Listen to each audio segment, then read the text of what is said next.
Lorsque la Chicospam et la moyenne mobile 4 se trouvent tous sur la zone 10, c'est un signal d'achat sur le boom 1000. Je t'explique dans cette vidéo une petite stratégie pour que tu puisses comprendre comment tu peux attraper aussi des spikes. Ici, nous sommes en M5. Et en M5, on va essayer de viser la Chicospam. Je vais te montrer la configuration vers la fin de la vidéo, mais suis jusqu'à la fin pour pouvoir comprendre.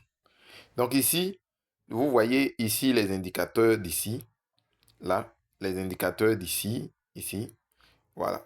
C'est-à-dire ça, le noir, c'est la moyenne mobile de période 4 et ce qui est en orange, c'est la Chicospam qui se retrouve dans Ichimoku.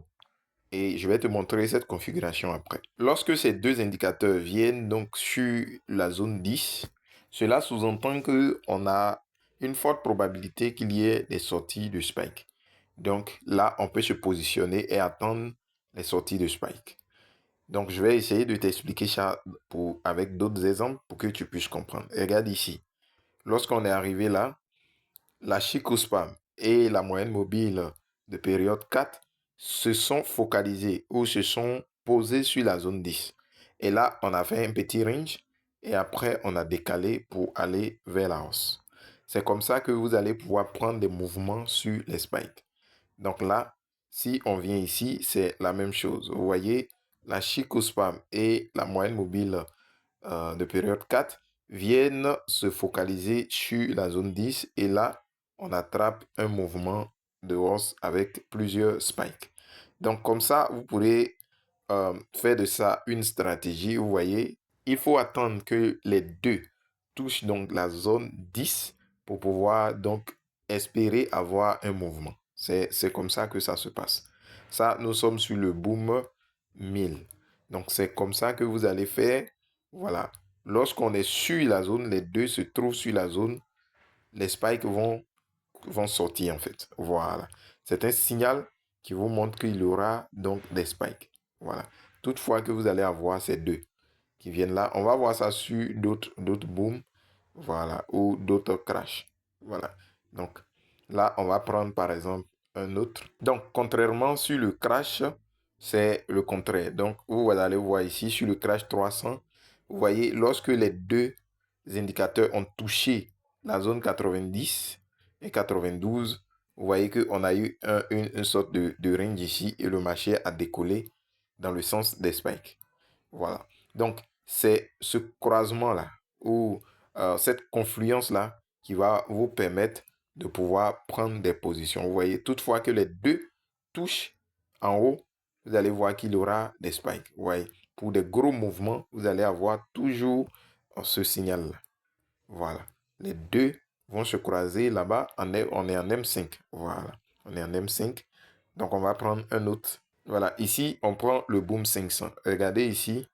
Lorsque les deux sont sur ce niveau, vous voyez, les deux sont sur ce niveau. La moyenne mobile, donc 4 et puis la Chicospam sont sur ce niveau. Vous voyez automatiquement qu'on assiste à une montée donc des spikes. Voilà. Donc, ça va vous permettre de prendre des positions au bon moment. Voilà. Donc, vous voyez ici déjà que ici, on a déjà atteint le mouvement. Voilà. On a déjà atteint le mouvement parce que là, ici, nous sommes en surachat. Donc ici, on ne va plus chercher à trader les spikes. On ne va plus chercher à trader les spikes. Voilà. Vous voyez ici, ça, c'est un bon signal. Avec un range ici, le marché décale. Voilà. C'est comme ça que vous pourrez trader sur les booms et les crashs pour pouvoir avoir de bons mouvements. C'est comme ça. Voilà. Donc, à vous de voir quand les deux sont sur la zone, ça va vous indiquer effectivement que ça est sur la zone. Et puis, vous prenez votre position. C'est comme ça. Voilà. C'est comme ça. Donc, si vous vous entraînez très bien, vous allez voir que toutefois qu'il aura ces genres de mouvements, de trucs, il aura un range qui va se former. Et après le range, ça décolle. C'est comme ça. Voilà. Donc, je vais vous montrer un peu comment vous pouvez configurer ça. Vous allez ajouter d'abord le Relative String Index, c'est-à-dire que le RSI, vous ajoutez un RSI.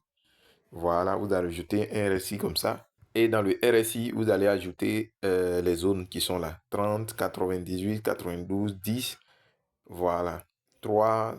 Vous pouvez ajouter tout ça. Vous essayez de noter ça quelque part, vous ajoutez. Et quand vous avez fini ça, vous venez ici. Voilà. Vous venez là, ici. Voilà. Vous cliquez sur ce F là. Et lorsque vous avez cliqué dessus, vous allez ajouter donc une moyenne mobile. C'est-à-dire que vous venez ici et vous ajoutez Moving Average. Voilà. Moving Average de période 4. Voilà. Vous changez la période ici. Vous changez la période ici. Vous mettez 4. Et puis vous faites sauvegarder. Voilà. Donc, une fois que vous avez fait ça, vous allez maintenant venir encore là. Vous allez recliquer ici. Vous allez recliquer ici. Voilà. Et vous allez ajouter cette fois-ci ce qu'on appelle Ishimoku. Vous allez ajouter ces Ishimoku. Vous cliquez là-dessus. Et ici, vous voyez tous ces noms que vous voyez là. Ici. Tous ces noms que vous allez voir ici, ici, et puis ici. Vous allez essayer de les mettre en... devant ici, c'est des couleurs. Voilà. Devant ici, là, c'est des couleurs. Voilà. Il y a des couleurs un peu partout ici. Donc, vous allez mettre toutes ces couleurs-là en blanc, en fait. Vous mettez tout en blanc et puis vous faites sauvegarder. Voilà. Vous laissez seulement ça. Ce qui est écrit ici, Chiku. La Chiku Spam. Voilà. Voilà. La Chiku Spam que vous mettez en couleur pour que ça soit visible et vous faites sauvegarder. Voilà. Donc, quand vous allez finir tout ça, vous allez avoir cette même configuration. Vous dézoomez votre graphique et vous essayez d'appliquer ce que je vous ai montré au fur et à mesure. Vous allez pouvoir vous entraînez-vous sur des jours et des jours. Vous allez comprendre un peu le fonctionnement. Donc, sur ce, voici ce que j'ai voulu vous montrer dans cette vidéo. Vous pouvez essayer de vous appliquer. Voilà, maintenant, si vous avez besoin d'une formation complète, voilà, qui touche tous les marchés, c'est-à-dire les indices synthétiques, le forex, voilà, vous pouvez me contacter sur le numéro qui s'affiche là et vous pourrez intégrer notre formation complète où là, on vous accompagne pas à pas, voilà, pour pouvoir mieux comprendre les marchés. Sur ce, on se dit à très bientôt pour une nouvelle vidéo.